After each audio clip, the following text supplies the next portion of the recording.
European football.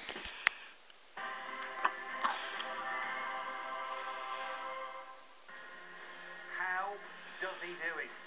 The last 6 goals for Tottenham, all scored by Gareth Bale. 3 of them set pieces, all of them brilliant. Let's hear from the man of the moment, shall we? He and Scott Parker are with Ned Bolting. Well, gentlemen, what an extraordinary end to that match. Scott, you'll forgive me if I start with this fella, because twice in one match, virtually carbon copy. Yeah, something I've been practicing, and yeah, scored them like that on the weekend, and yeah, it's great to get them at 2 good times in the game, I think. Scott, they made it awfully hard for you. They're a good team, aren't they? Yeah, very good side, you know, well-organised team. They came here and set up really well, and they caused us a few problems on the break. So it was a difficult night, and you know, this man stepped up and got 2 goals and got us a vital win, really. So it'd be difficult over there, but you know, it was a good win. Have you seen him do that in training plenty? Yeah, I've seen him practice quite a lot, to be fair, and that's what he deserves. You know, when you put the practice in, the work in, it happens out there on match days, and you know, that's what he deserves, really. Gareth, like Scott said, I mean, they are a good team, but were Spurs their usual selves today, or was it difficult to get their usual rhythm up? No, they are a very good team, I think. I don't think we were 100% tonight. I think we looked a bit tired, but yeah, sometimes you get those days, and sometimes you get those performances, but I think the most important thing is we did get the win. As Scott said, it's going to be difficult over there, but yeah, we haven't got a game on the weekend now. We can rest a bit and get ready for it. And concentrate fully on this competition means something to the club, doesn't it? Yeah, definitely. The Gaffer's won it before, special to him.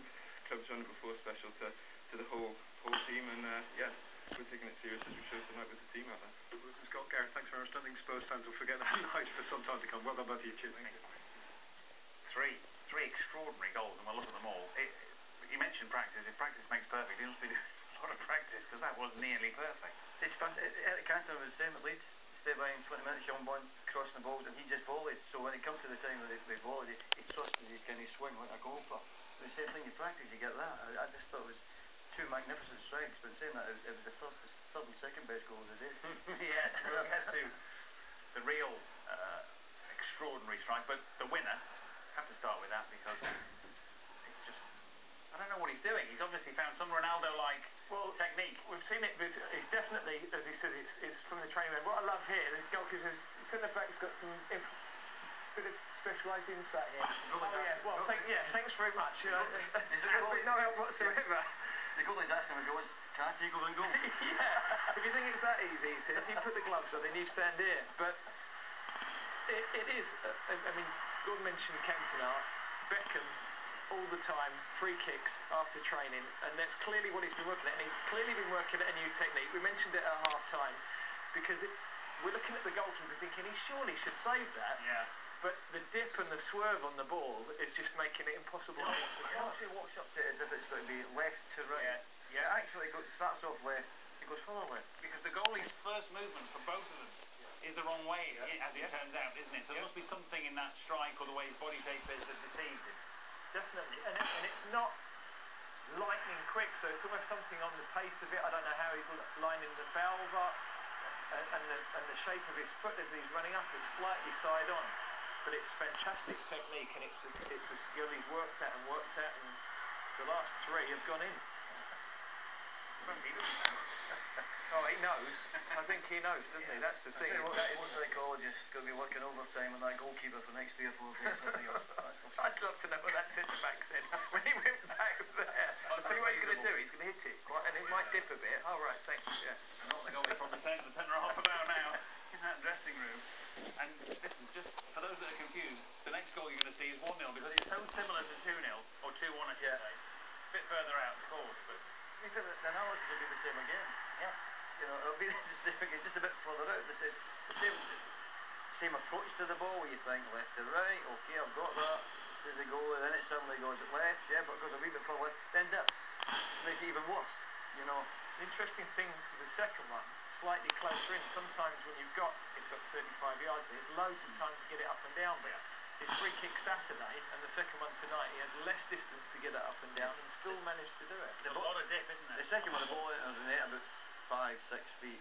The first one, it's practically hitting the line. Yeah. But Samuel Umtiti topped the lot. Listen, he can just pack in football now and get another career at something else, because he's not going to hit a better goal than that. This is wonderful. And actually, there's a good spell at this point, and they're really threatening. That's an absolute corker. Well, fantastic. You were both thinking, what on earth is he doing shooting until the second after he hit it? Yeah, it's just the most magnificent. In the future years, he'll still have to feel that kind of touch he's had there, because that's a perfect touch. It's just a wonderful, wonderful goal. In that period of time, they deserved the goal, because actually they played quite well in that period. And actually, the extraordinary nature of the 3 goals slightly disguises what was a strange game in some ways. I'm not sure how many clues it gives us for the likely outcome of the tie. No, I was impressed with Leon. I thought they defended very well as a team. The midfield player, what was his name, the holder, got gone along very good. You know, broke lots of play up, didn't he? And centre backs were composed. It'd be a very tough game. It's a cracking result for Tottenham to turn them What around. didn't get involved in was we all attack, you attack us, like a basketball game, because they know fine well, because if the Spurs do that, the pace gets away. They just went and sat back in there, and then people were asking why they passed the ball slowly. Spurs, well, they were getting closed down slowly. They were just getting behind the ball and walking. So it's hard to actually move the ball quickly when people are just filling space and walking across and not coming out and get you. 2-1's a slightly awkward scoreline, isn't it? In as much as, obviously, 1-0 or a positive result for Leon next week, Tottenham have got problems. Yeah, but they've still got that electric pace, Tottenham. You know, but I think it'll become more like that next week, that game of basketball type thing. And then, yeah. Let's have a look at what else has happened in the Europa League over the course of the evening. Liverpool, I'm afraid, 2-0 defeat at St. Petersburg. They've got work to do next week. Chelsea have won in Prague. Oscar with the goal. We'll see that in a moment. Napoli beaten 3-0 at home. Ajax winners and Leverkusen beaten at home. Those were the early games this evening. And the later kickoffs, it could be Inter against Tottenham in the next round. They've won 2-0 at home to Cluj. Newcastle goalless against Metalist. 2 chalked off for Papi Cisse. And Atletico Madrid beaten 2-0 at home by Rubin Kazan. Some game at Mönchengladbach 3 with Lazio. Let's have a look at how Liverpool were undone in St. Petersburg. Hulk, but again, another piece of a left-footed strike. Liverpool have done pretty well in the game, fellas, but this 4 period, a bit of defensive lapses, gives them a lot to do next week. And then, it's lovely go from Chelsea at Prague. Well, Oscar and Hazard combining beautifully, and great finish. And whether you agree or not with the Champions League teams that have been knocked out coming back into the competition, it makes it a strong competition in these latter stages. And here's the 2 chalked off for Newcastle. You can see if it's an offside flag that denies Papi Cisse for what should have been 1-0, it was erroneous. It was clearly onside.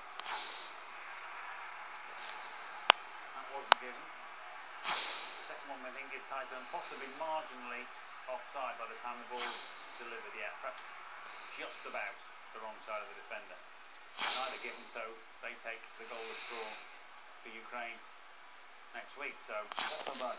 take that. That's not bad. I tell you, as long as the other team don't show an away goal, that's not bad. So they could all go through, but you wouldn't. You wouldn't say any of City got the job done, would you? Possibly. No, A lead now, but and possibly not favourites, but that's maybe not a bad position for any of them to be in. I think they're all capable of doing it. I think Liverpool face the toughest task now, because they can see Zenit getting an away goal.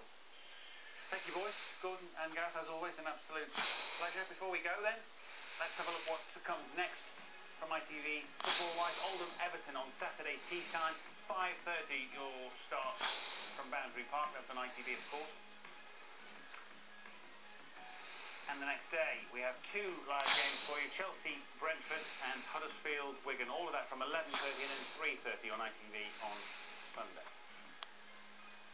So the English teams with work to do, not least Tottenham, but Leon came, hoped, scored, but eventually got bailed out. Nice one.